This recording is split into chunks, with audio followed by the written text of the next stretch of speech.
We cannot sustain the collapse of Germany. That's absolutely 100% obvious. That would be an utter bloody catastrophe.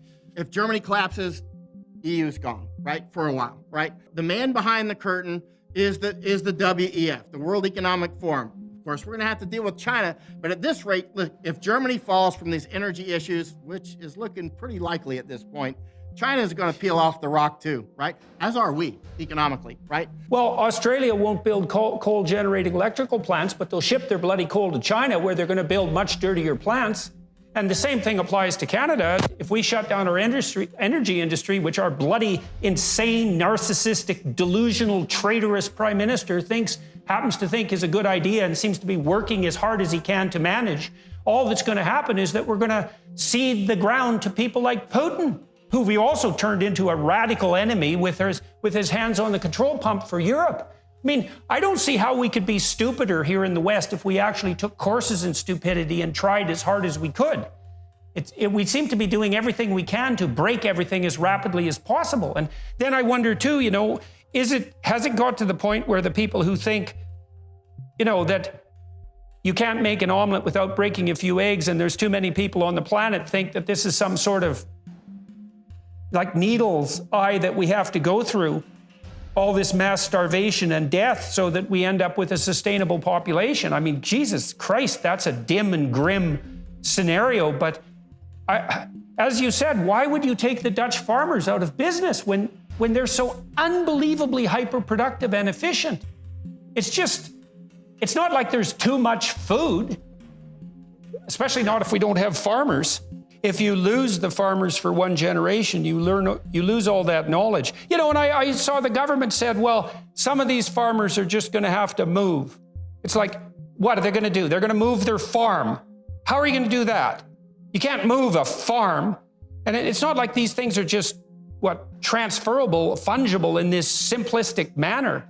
And so, yeah, it's such a form of insanity, and it's all justified by the fact that these half-wit globalists are claiming constantly to be moral because they're saving the planet. And you know, I know this literature. I know the planet-saving literature, let's say, because I studied it for about 4 years and in some depth, and I think I found the world's thinkers who thought this through properly, and that would be Matt Ridley and Bjorn Lomborg and Marian Tupy, most particularly.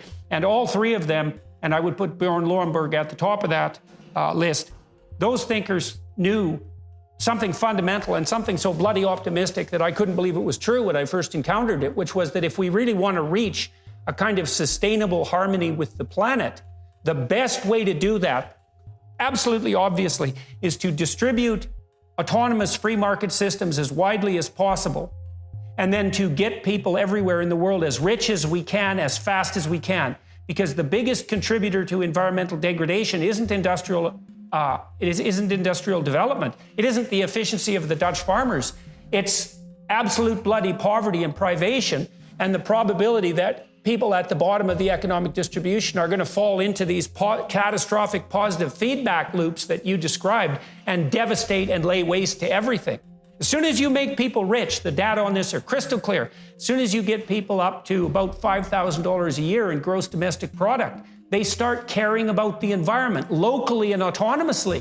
And so, you know, we're in a situation right now where if our leaders weren't so concerned with scoring cheap reputation points and being hyper-moral in their ignorance and pretentious in their global ambitions, we could be working towards a world where everybody had enough food and enough education and were simultaneously inspired on their own account to engage in the kind of environmental stewardship that would leave a good planet for their children and their grandchildren.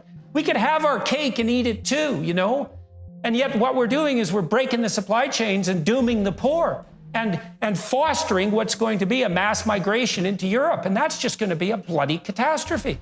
And I hate to see this, and I hope I'm wrong and I'm just being paranoid, but I don't think so. I don't think you're being paranoid. You know, again, I spend most of my time downrange. You know, I spend a lot of time in places like China, India, just good Lord. I mean, you know, when you land in China, sometimes I wonder if my airplane's gonna make it through the smog or we're gonna get stuck like amber in the smog, you know? I mean, it's so thick sometimes you can't see the ground. It's unbelievable. And likewise with India, right? I spent almost a year in India and another year in Nepal, right? In Thailand, where I have an office, sometimes you have to have air filters in every room, and because all of Asia's, not all of Asia, but most of Asia's burning their farmland every year. You can see it in satellite photo. Look it up. I mean, it's unbelievable.